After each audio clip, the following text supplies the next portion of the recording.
oxygen that has a clear path or a pastry ball. Patuloy din lumalala ang pagbaha dahil sa mga baradong estero at ilog mula sa basura at informal settlement sa mga danger zone. Dahil dito,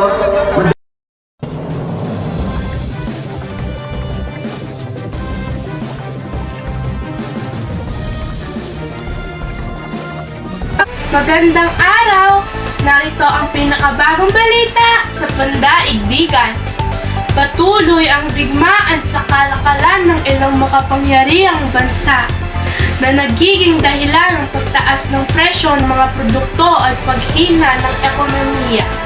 Kasabay nito, nararanasan ang krisis sa pandaigdigang pananalapi dulot ng mataas na utang at pagtaas ng interest rates.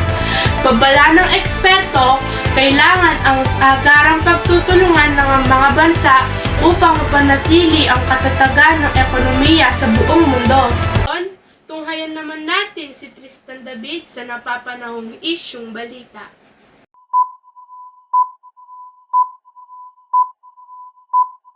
sa gitna ng sunod-sunod na pagbaha sa iba't ibang bahagi ng bansa, nananatiling mahina ang flood control system ng Pilipinas.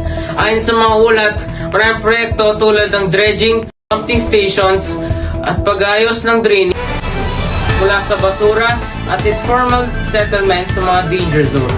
Dahil dito, madali sa ulan ang magdulot ng pagbaha sa mga kalsada at pagbagal ng trapiko mula sa basura at informal settlement sa mga danger zone. Dahil dito, madali sa ulan ang magdulot ng pagbaha sa mga kalsada at pagbagal ng trapiko. Aking inulit, ako si Tristan Elmo P. David, ang iyong tagapagbalita sa napapanahong